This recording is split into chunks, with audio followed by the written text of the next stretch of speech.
This has been driving me nuts. Let's get rolling.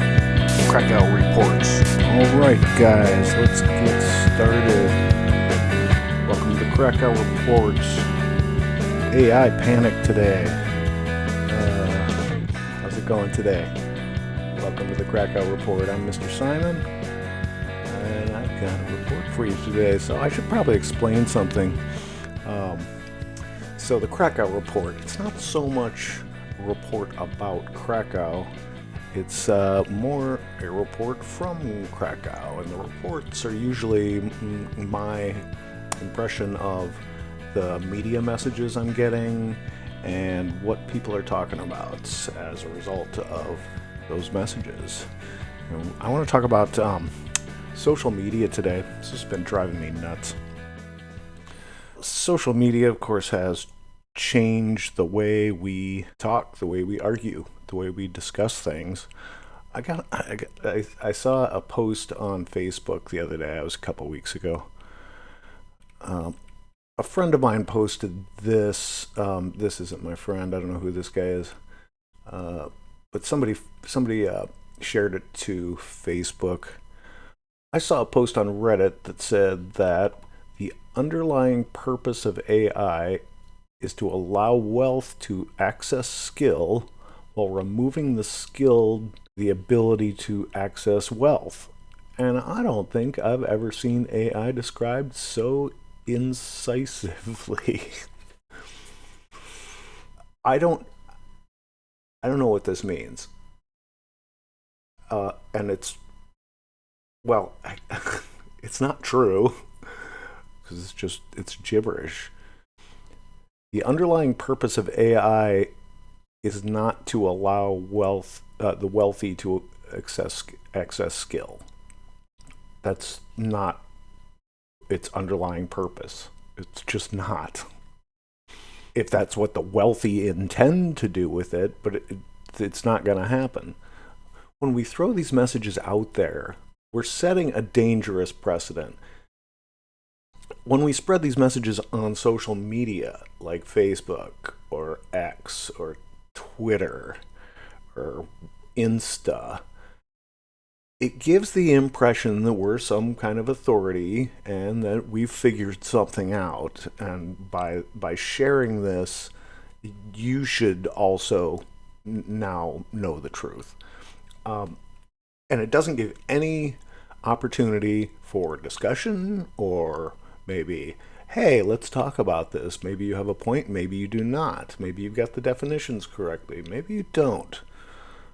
You can't get any of that. So when I saw this post, I said, no, to calm down, everybody, and immediately got dogpiled by the community that was in that bubble. These are friends of mine. These aren't trolls. These aren't bots. These aren't conspiracy theorists. These are friends of mine posting this as if they know what they're talking about. Now, maybe they do know what they're talking about, but I have no way of having that discussion with them on social media. Facebook's a terrible place to have discourse like this. Another illustration of the language that's going around about AI.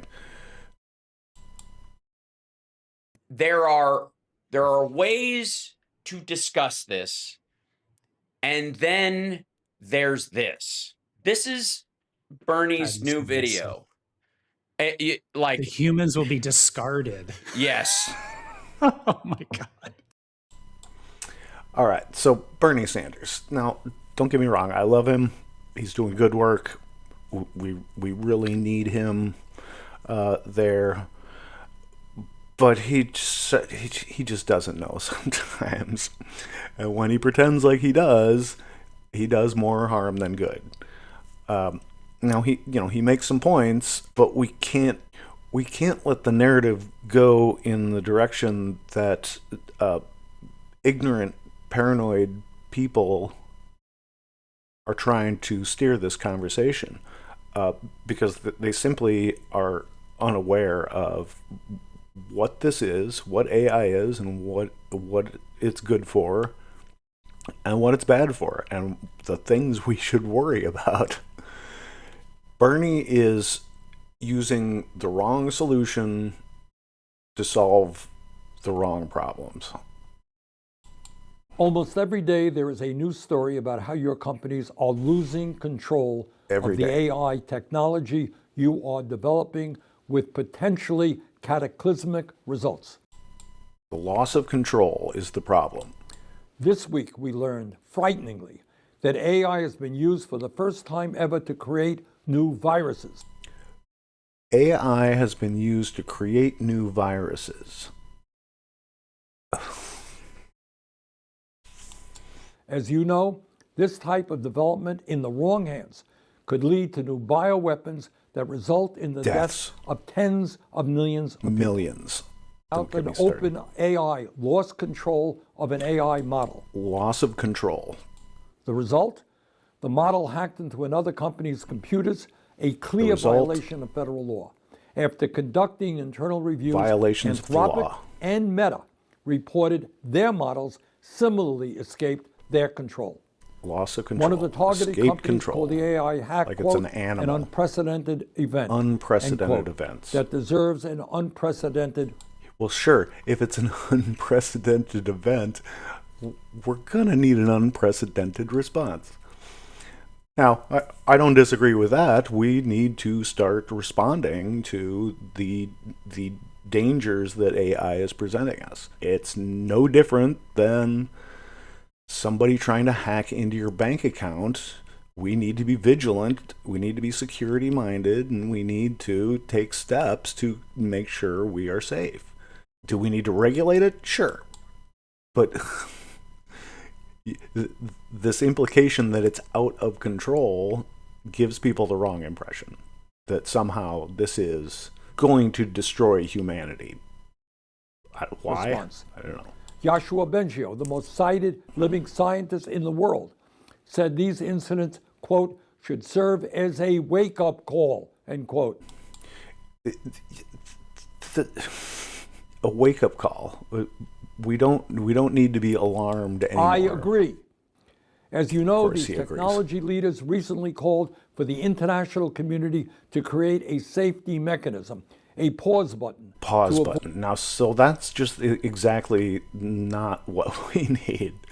Pausing it, it's simply not going to happen. You'll recall Elon Musk wanted to pause while we got our security protocols in place. He didn't pause. He wanted everybody else to pause while he caught up with them. Avoid catastrophe. And yet, at a moment when we have seen human loss of control and the creation of potentially dangerous viruses, your companies are still racing ahead, investing tens of billions of dollars into a technology that nobody can fully understand, predict, or control. That is absurd, irresponsible, and extremely dangerous. It is also a betrayal of your own stated commitments. You said you would, and you didn't. Anthropic said it would, quote, commit to pause the scaling and/or delay the deployment of new models whenever our scaling ability outstrips our ability to comply with safety procedures, end quote. They all want the edge, so none of them are going to pause. That same year, OpenAI said it would, quote, halt further development, end quote, until strong safeguards were in place if AI capabilities ever reached a critical threshold. That moment is here. AI capabilities have reached a critical threshold. There is a reason why the head of the CIA says that AI models are, quote, akin to digital nuclear weapons and almost like a doomsday device. Doomsday device. Oh, boy. Yeah, so once again, he does not understand what this is. He thinks it's bigger than it is. And since he doesn't understand it, he's afraid of it. The fear that I'm hearing from almost everybody, from Bernie Sanders, from my friends, from my students. Popular opinion is that they don't understand this and they're afraid of it. What are they afraid of? I don't know. There are good arguments. There are good points to be made about the things that we should be watching out for. But panic isn't going to help anybody, and it's not going to do any good. Let's face it, simply getting rid of it's not going to happen. It's here. It will always be here now. We cannot get rid of it. The genie is out of the bottle. There are things we should litigate. We should hold the companies responsible if their product, if their technology breaks the law. If people break the law using AI, we need to get better about holding them accountable. Now, I've heard a lot of arguments against AI, why it's bad, why we shouldn't be using it, why it is going to be destructive for humanity. I'm not going to go through and address each of those arguments. That's not really what this is about. My point is that the language that's being developed about AI, the fears that are being fostered about AI, are out of control. And to get any clarity on the issue, social media is certainly not the place to be getting your information. And if we listen to the mass media, they want to sell newspapers. They want clickbait. So, of course, the language they use is going to be inflammatory. Anyway, so we shouldn't be afraid of AI. AI is going to be here whether we want it or not. You are going to benefit from this in ways you have no idea. I have no idea. I have no idea where this is going. No one does. But it will go somewhere pretty fantastic, and it will be transformative. AI is going to provide things to you that you won't know how you lived without them. And here's the thing. Here's why I'm so excited about AI. Think about this. Every other leap in technology to date, the people that profited from it were the people that invented it or owned the means of technology. AI is different. No other technology ever has given so much power to the common person. It has been democratized. This is the first democratized leap in technology probably ever. That means the tech companies that are developing this are putting themselves out of business.